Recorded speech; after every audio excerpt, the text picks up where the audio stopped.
Welcome back to the deep dive. Today, we are strapping in for a really high-velocity look at some of the most dynamic and, frankly, contradictory sectors in the market.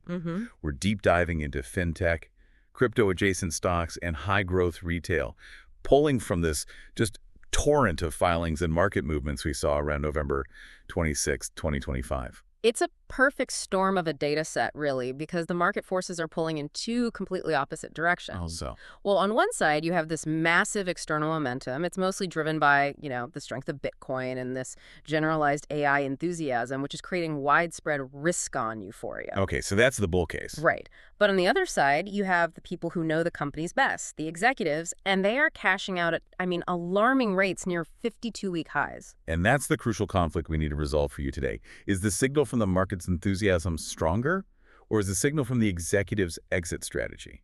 Is that the real truth? Our mission is to find those vital signals hidden in this flood of data. All right, let's do it. Where should we start? Let's start where the momentum is absolutely roaring. The FinTech and crypto space, this is where that external hype just seems to be overriding any internal caution. And it's hard to look away from Robinhood, ticker HODUN. Oh, yeah. The stock just surged aggressively, up between 6 and 7%, hitting that $114, $115 level. And what's incredible is that the core business news had almost nothing to do with it. And this is where it gets really interesting. The catalyst wasn't Robinhood, streamlining trading or launching some new feature. Okay, so what was it? It was the news that CEO Vlad Tenev's separate personal AI startup, it's called Harmonic, it managed to attract investment at a just staggering $1.45 billion valuation. Wait, hold on a second. So you're telling me that the market is valuing the CEO's side hustle? The idea of future innovation? Yeah. More than the fundamentals of the core multi-billion-dollar trading platform. That's exactly the analysis driving the valuation jump. This windfall created such a halo effect around Tenev that analysts immediately piled on. Wow. The sentiment just shifted instantly to strong buy, and it was largely based on expected increases in crypto volume fees.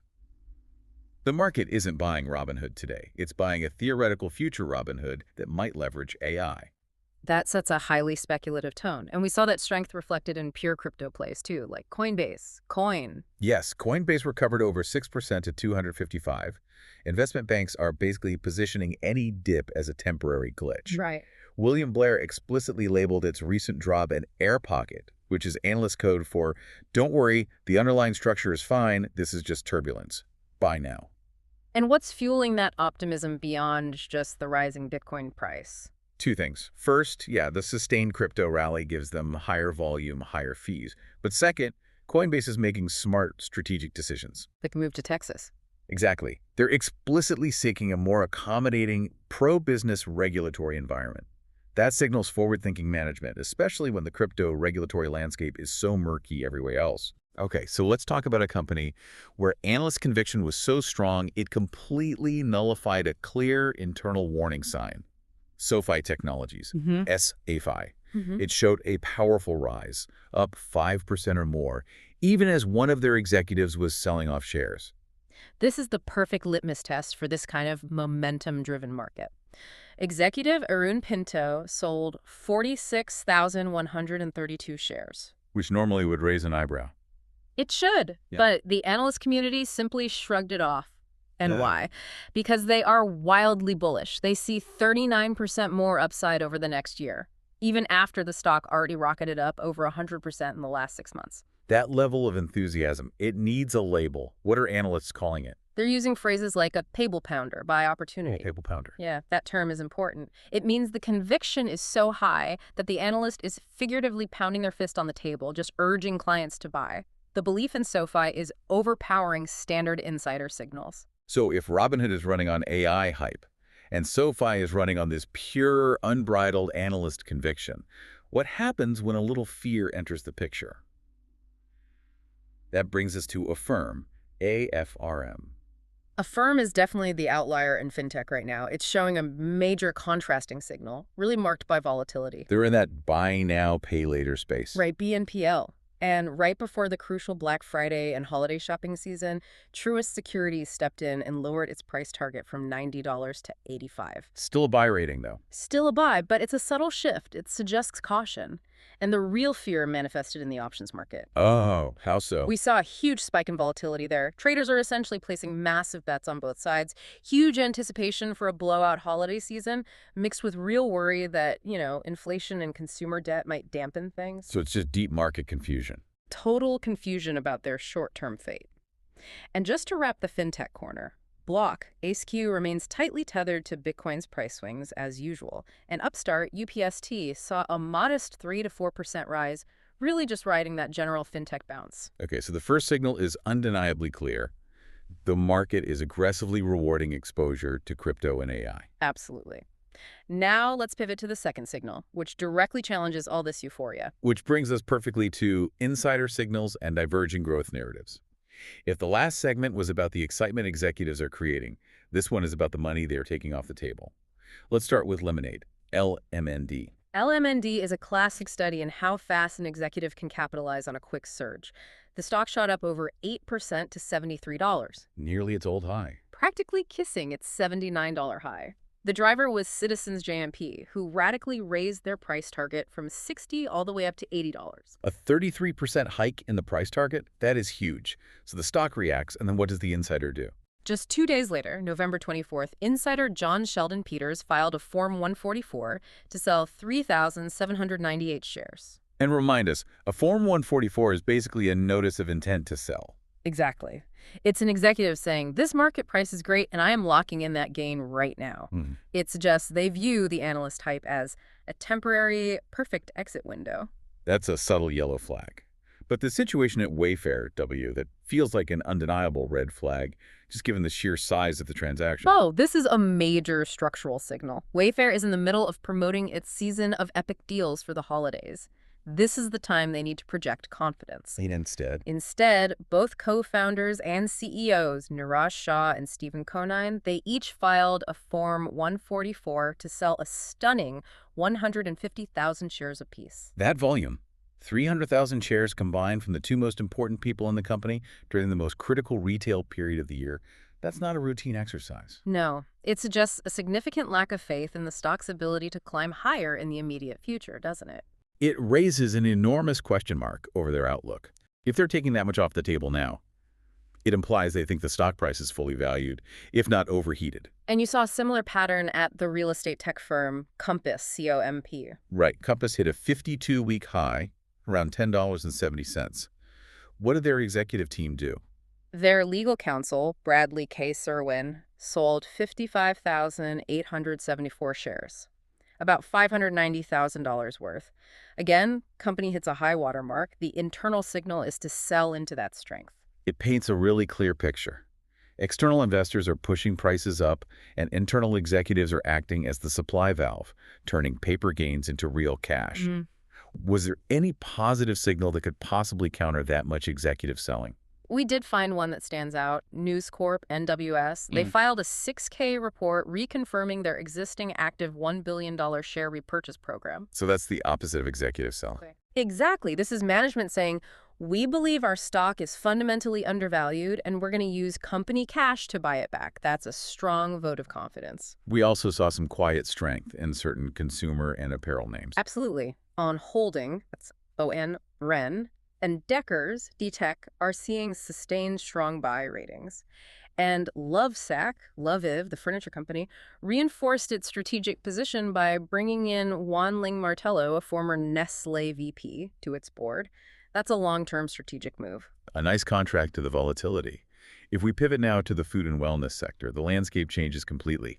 Here, the instability seems driven almost entirely by internal operational problems. Here are again mass executive exits, and Dutch Bros, BOS, is the prime example. This filing is potentially the most structurally damaging signal we analyzed. Okay, tell us about this filing. Why is it so significant? A Form 144 was filed on November 25th for a major shareholder to sell 648,089 founder shares. Wow. That translates to roughly $34.5 million worth of stock.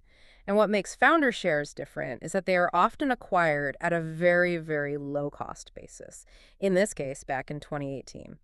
When those shares are sold, it creates what we call a market overhang. A market overhang, meaning the potential for that huge volume of shares to hit the market just scares buyers away. They're afraid of the downward pressure. Precisely. So even though Dutch Bros is expanding aggressively into new markets like Ohio, the immediate concern is that $34.5 million hanging over the stock price.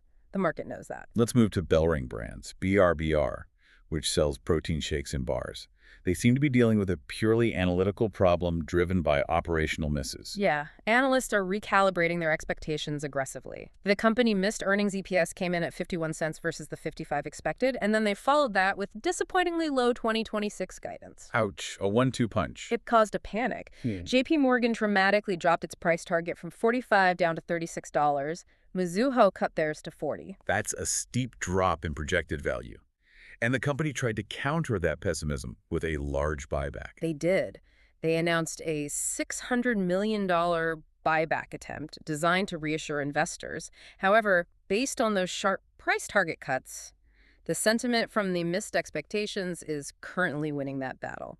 And we also have Celsius, CELH, and Oatly, OTLY, which are still grappling with previous bad news. It's like an anchor on the sector. Yeah, CELH is on a volatility roller coaster. They have a $300 million buyback attempt going, but they are trying to balance that against serious, lingering inventory issues related to their partnership with PepsiCo. Right, that led to a painful 30% revenue decline in Q3. It did. And investors are just waiting for clarity. And for Oatly, it's about core financial structure anxieties. Liquidity is the concern. And they had a price target cut as well. Correct. D.A. Davidson lowered their target to 14, and the stock is still weighed down by the implications of issuing a massive senior secured bond. When a company does that, it often signals they need cash, and lenders are demanding collateral, which makes investors nervous. So in food and wellness, the momentum is clearly negative, driven either by executives cashing out or by genuine operational misses. It's the exact inverse of the FinTech story. A completely different risk profile. Let's pivot now to what we're calling the quiet zones. These are sectors where the lack of news is actually the signal, forcing us to look more at technicals and delayed reactions. Yeah, and HealthTech was strikingly quiet. Teladoc, tdoc, and Doximity, DOCS, had zero major news or filings in that 24-hour window. But tdoc was up. It rose a modest 3.5%. But this was purely on technical factors. Traders pushing it higher off support levels, plus maybe some residual benefit from its TitoCare partnership announced the week prior. It wasn't new fundamental analysis. And DOCS. Doximity is consolidating. They had a big win on November 21st when Raymond James upgraded them to a strong buy. Now, the market is simply waiting, testing support around that $46 line. Meanwhile, Hims&Hers, Hims, saw a slight dip, despite what sounds like really good future-proof news. It dipped about 1.3%. And you're right, the long-term news is excellent. They're expanding globally via the Zavia acquisition. They have concrete plans for the Canadian weight loss market in 2026. But those are 2026 catalysts. Exactly. The short-term dip appears to be classic profit-taking after the stock's recent run-up. There's no immediate explosive news to justify more momentum right now. Finally, the streaming wars players. Netflix, Roku, Disney, FuboTV, dead quiet across the board, highly unusual. It's a collective holding pattern. None of the four had any major company-specific news or SEC filings. They're all just waiting for the year-end results to come in. The background concerns are still there. Ad market slowdown, competition, content costs. But management is silent. And when management goes silent, the market often holds its breath. That's right. So that brings us back full circle to our starting point, the conflict. We saw two radically different markets operating simultaneously. External, almost irrational hype met by internal, cold, hard skepticism. What should you prioritize when you digest this kind of volatility? You know, what stands out to me is the critical disconnect. The market is responding to the AI hype, the crypto momentum, and it's rewarding immediate exposure to those stories. But the true signal of operational health and future confidence, that's revealed by who is selling. Right. And we saw aggressive internal selling. The co-founders of Wayfair, the Dutch Bros, founder shares, the Lemonade executive, all capitalizing near 52-week highs. So the market is celebrating, but the people who know the party might be ending are quietly slipping out the back door with their cash. That's a good way to put it. You need to look past the analyst noise and focus on the volume and the source of the insider sales. That's where the critical thinking lies. That's the core tension of this week's filings. It really is. Well, we appreciate you going on this deep dive with us today, dissecting such a complex and contradictory set of market data. My pleasure. It was fascinating. As you continue to process this volatile week of information, here is the final provocative thought for you to mull over. When you see a stock like Robinhood surge 7% because of the CEO's other venture, and at the exact same time, you see the co-founders of Wayfair filing to sell off 150,000 shares each from their core business. Which signal tells you more about the future? The CEO's enthusiasm for his non-core project, or the executive's exit strategy from the operational battlefield? Something to consider as you determine whose confidence to trust. We'll see you next time on The Deep Dive.